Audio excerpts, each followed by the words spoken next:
Привет, армия! В жизни бывают моменты, которые не предупреждают о себе. Они не сопровождаются предупреждающими знаками или драматической музыкой. Они не вспыхивают красным и не сотрясают землю под ногами. Они просто случаются. Тихо. А иногда они меняют все. Тот день начался как обычно. Еще одно событие, еще одно выступление, еще одна комната, полная ожиданий. Само здание было современным, стеклянные стены отражали послеполуденный свет, полированные полы сияли под искусственным освещением. Снаружи фанаты собрались за несколько часов до этого. Их голоса слились в одну непрерывную волну восторга. Баннеры развевались в воздухе, камеры были наготове. Внутри царила атмосфера контролируемого хаоса. Стилисты работали быстро, менеджеры проверяли расписание, охрана координировала маршруты. Каждая секунда была рассчитана. И в центре всего этого — Чонгук. Он стоял под белым студийным освещением, которое ничего не смягчало и обнажало все. Такое освещение, которое раскрывало каждую деталь, но каким-то образом заставляло его сиять. Он носил уверенность, словно вторую кожу. Ни высокомерие, ни гордость, просто спокойствие. Годы тренировок, годы наблюдения, годы точного знания, где стоять, когда улыбаться, как кивать, как отвечать, не говоря слишком много. Когда двери открылись, звук ударил как волна. Шоры, звонки, вопросы, перекрывающие друг друга. «Чонгук-си, сюда!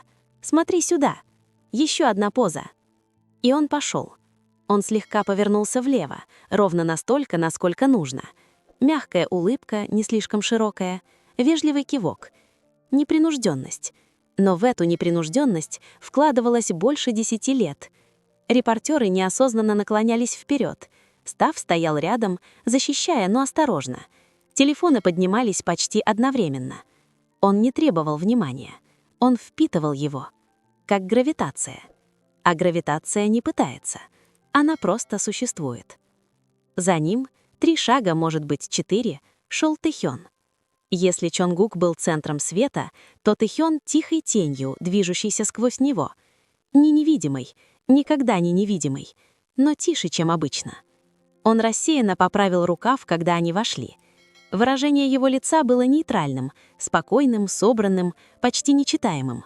Фанаты тоже звали его по имени, голоса становились выше, когда узнавали его.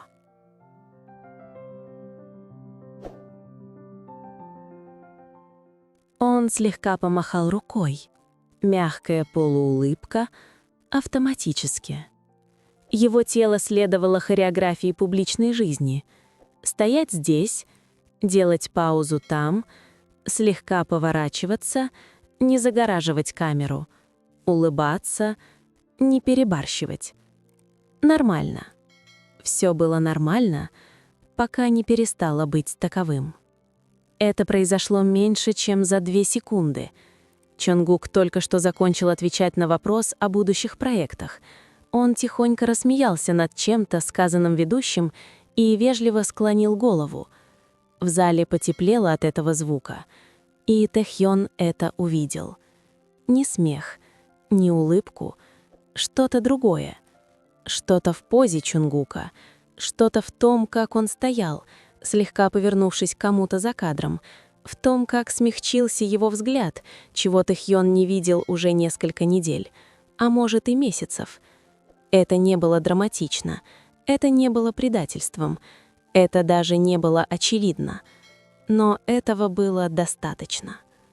Тэхён замедлился, его шаг остановился, не совсем остановился, но немного замешкался. Его дыхание изменилось. Сначала он этого не осознал, это было неосознанно.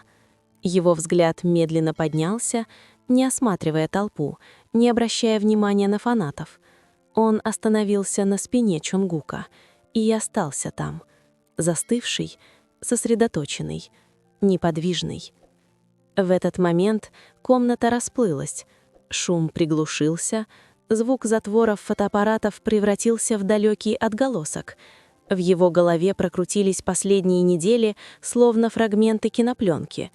Поздние ночи в разных комнатах, короткие разговоры, улыбки, которые не доходили до глаз, сообщения, оставленные непрочитанными на несколько часов.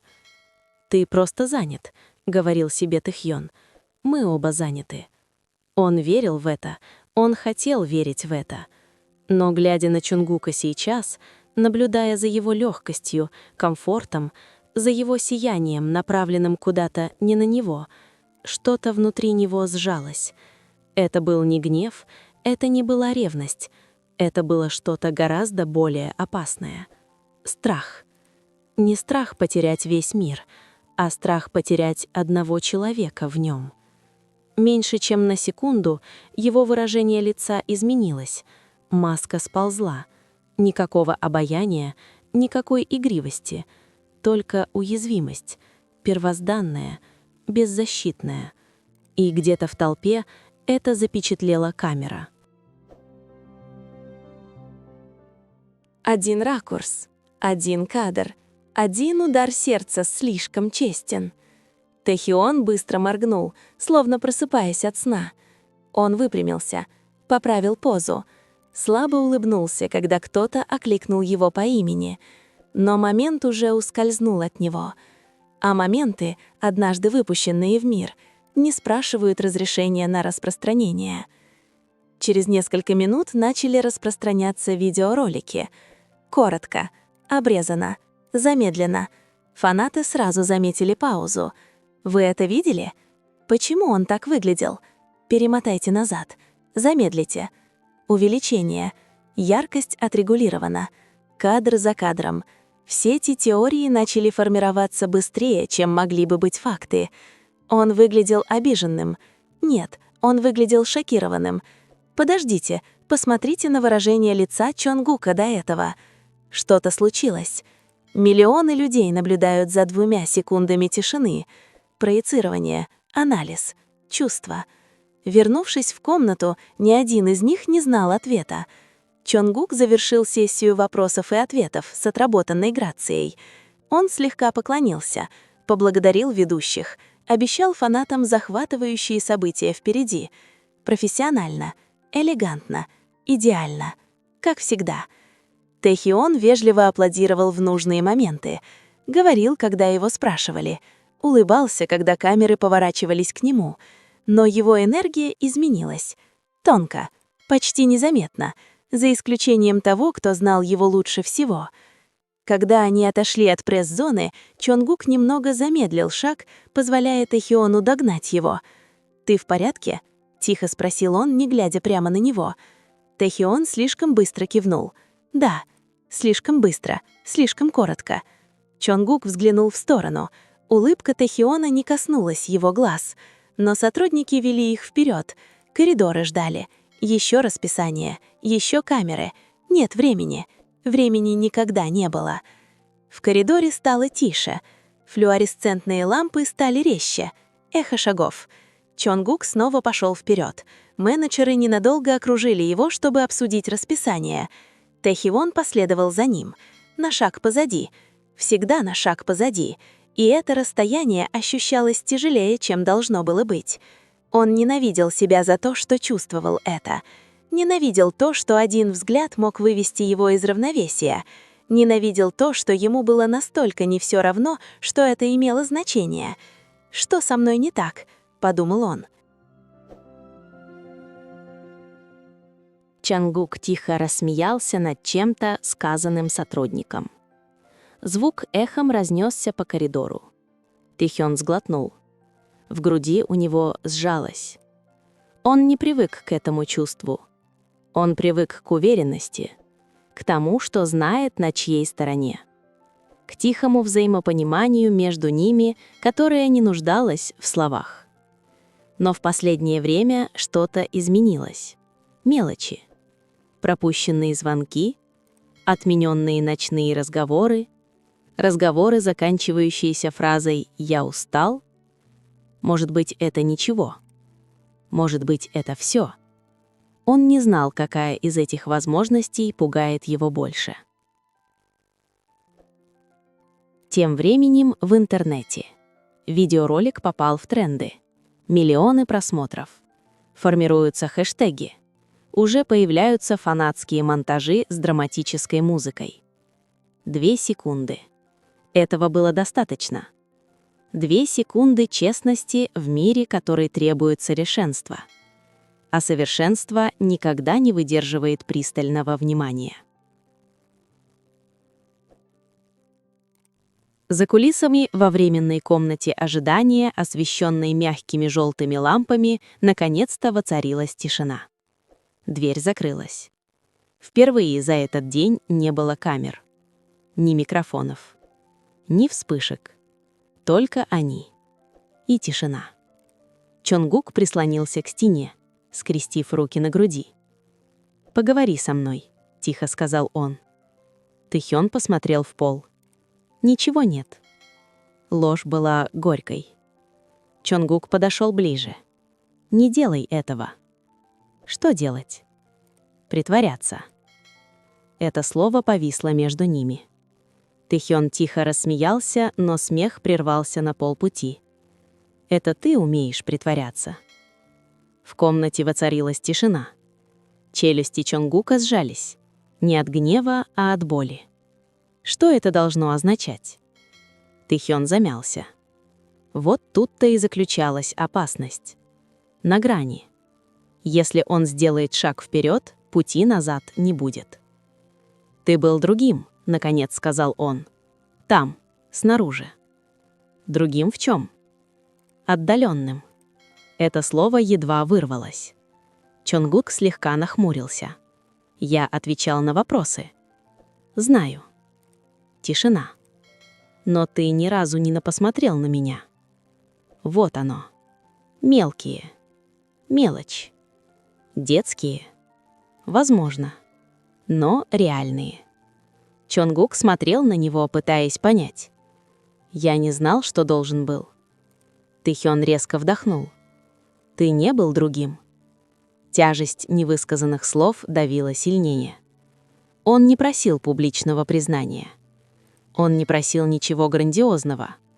Просто подтверждение. Просто чего-то знакомого.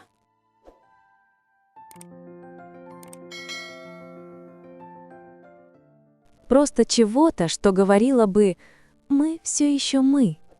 Но как попросить об этом, не показавшись слабым, не показавшись собственническим, не показавшись испуганным?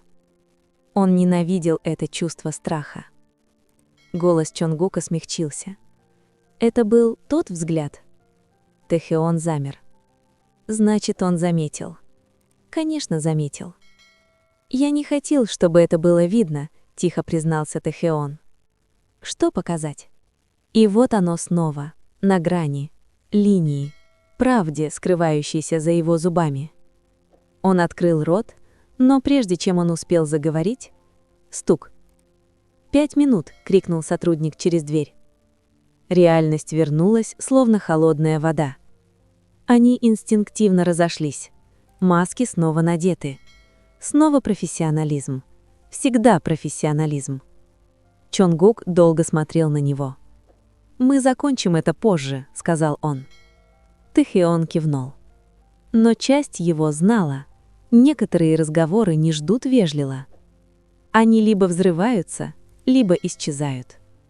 И когда они снова оказались в мире света и камер, Тэхён почувствовал, как что-то хрупкое внутри него снова изменилось. Не сломано, пока нет, но треснуло. А трещины, однажды образовавшись, не исчезают, они распространяются. Медленно, безмолвно.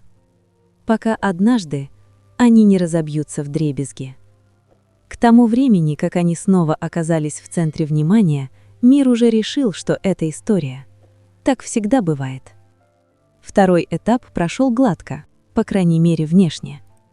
Больше фотографий, больше интервью, больше идеальных ответов, данных с тщательно выверенным временем и размеренными улыбками. Чонгук адаптировался без труда. Он всегда так делал. Он знал, где стоять, чтобы свет падал правильно. Он знал, когда смеяться.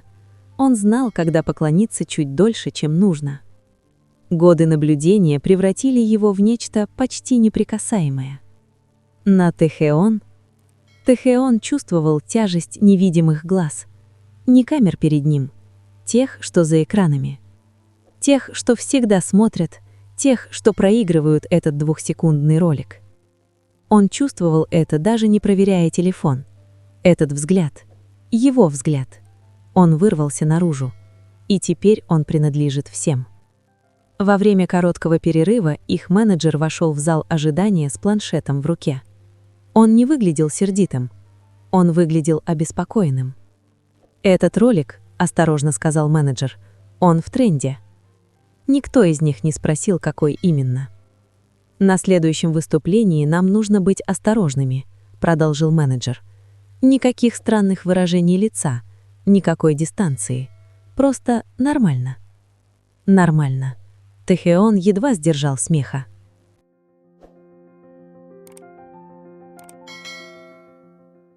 Что значит «нормально»? Стоять в 3 шагах позади? Не смотреть слишком долго? Не испытывать слишком сильных эмоций? Чонгук спокойно кивнул. Понял. Профессионально. Сдержанно. Тэхён молчал. Менеджер помедлил, а затем добавил. Фанаты строят предположения. Пока ничего серьезного. Но не давайте им больше поводов для сплетен. Не давайте им больше поводов для сплетен. Как будто чувство можно выключить как выключатель. Дверь закрылась. Снова воцарилась тишина. Чонгук сел, локти на коленях, уставившись в пол.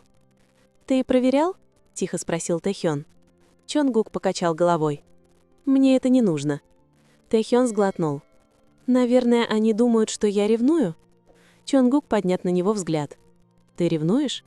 Вопрос был прямым, слишком прямым. Тэхён не ответил сразу, потому что ревность – не совсем подходящее слово. Ревность – это остро, громко, собственнически. То, что он чувствовал, было тише, более пугающим. «Не знаю», – признался он. Чонгук долго смотрел на него. «Ты мог просто сказать мне?» «Что сказать?» – голос Тэхёна напрягся. «Что я скучаю по тому, как все было раньше? Что я чувствую, будто теряю что-то, что даже не знаю, как определить?» Слова вырвались, прежде чем он успел их остановить. Вот оно. Не вся правда, но достаточно, чтобы задеть. Выражение лица Чонгука изменилось, едва заметно, но искренне. «Ты меня не потеряешь», — тихо сказал он. Простая фраза, но непростое заверение, потому что иногда люди не уходят физически, они отдаляются, а с отчуждением бороться сложнее. Тем временем в интернете. Видеоролик попал в международные списки трендов. В монтаже теперь звучала медленная фортепианная музыка, драматические приближения, подписи типа «Он выглядит убитым горем». Что-то изменилось. Видно, как он это осознал. Фанаты анализировали язык тела. Они сравнивали старые клипы с новыми. Они создавали временные шкалы. 2 секунды превратились в повествование, а повествования обладают огромной силой. Следующее событие транслировалось в прямом эфире. Нет места ошибкам, нет места честности. Когда они сели рядом, напряжение было почти незаметным, но ощутимым. Чонгук отвечал на вопросы непринужденно. Тэхён говорил, когда его спрашивали. Голос ровный, выражение лица спокойное. А потом на экране появился вопрос от фаната. «Как вам удается сохранять вашу связь спустя стольких лет вместе?»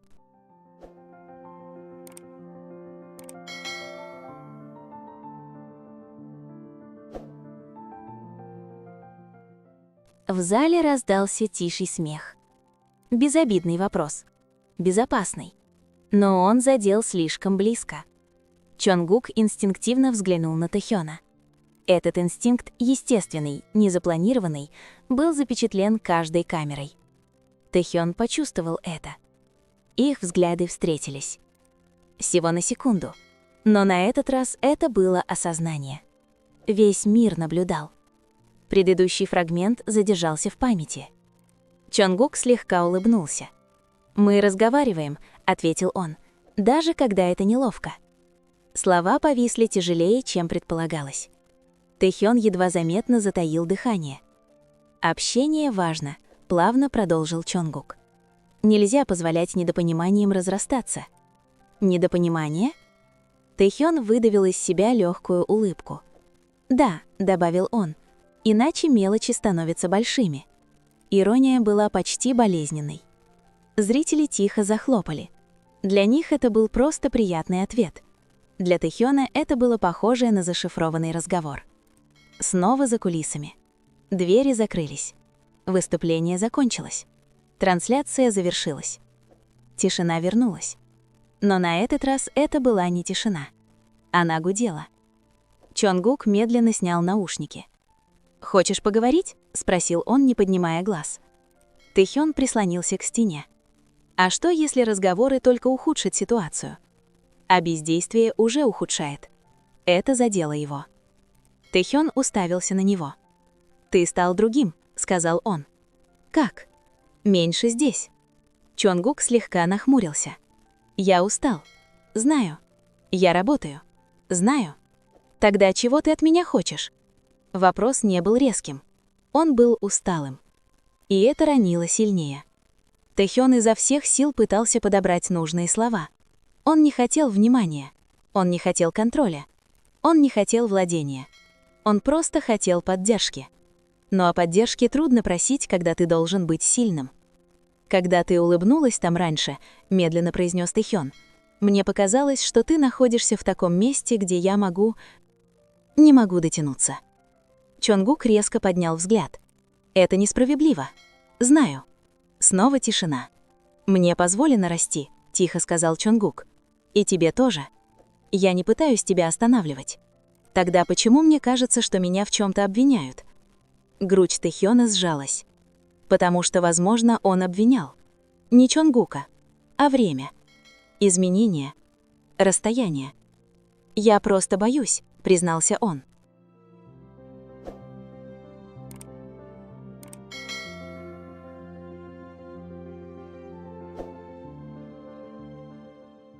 Вот. Самое честное слово на данный момент. Боюсь. Чонгук медленно поднялся. Чего? Что однажды я посмотрю на тебя и пойму, что больше не знаю, где мое место. Комната казалась меньше. Выражение лица Чонгука смягчилось, но в нем читалось противоречие. «Ты подходишь», — сказал он. «Ты всегда будешь подходить. Но не так, как прежде». Это был не вопрос. Это было наблюдение, и Чонгук не стал сразу это отрицать. Эта пауза сказала больше, чем любой аргумент. Позже той ночью, в отеле, разные номера, разные двери, Тэхён лежал без сна, уставившись в потолок. Его телефон непрерывно вибрировал от уведомлений. Он не проверял их, ему это было не нужно. Он знал, история разрасталась. И самое худшее, некоторые вещи были не совсем неправдой, потому что что-то изменилось. Не кардинально, не громко, но бесспорно. Через коридор Чонгук сидел на краю кровати, впервые пролистывая ленту. Он смотрел видео. 2 секунды. Теперь он это видел. Изменение в глазах Тэхёна. Это уязвимость, страх. И что-то внутри него сжалось. Он не хотел, чтобы тот так себя чувствовал. Он даже не осознавал, что между ними образуется пропасть. Но, может быть, он немного отстранялся. Не из-за безразличия, а из-за самозащиты. Взросление под постоянным пристальным вниманием меняет тебя. Ты строишь стены, даже вокруг любимых людей, особенно вокруг любимых людей. Его телефон снова завибрировал. Сообщение от Тэхёна. «Ты не спишь?» Чонгук на мгновение уставился на экран, затем напечатал ответ. «Да». Появились 3 точки, исчезли, появились снова.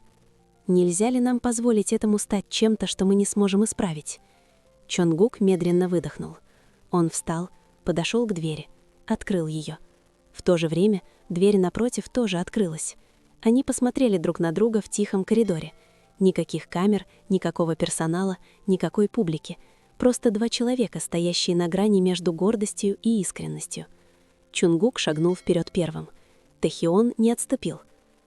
«Ты не за мной», — тихо сказал Чонгук. Взгляд Тэхёна мелькнул. «Тогда где я?» Чонгук замялся, потому что правда была не так проста. «Ты со мной», — ответил он. «И, может быть, на сегодня этого достаточно». Но за пределами того коридора мир все еще наблюдал.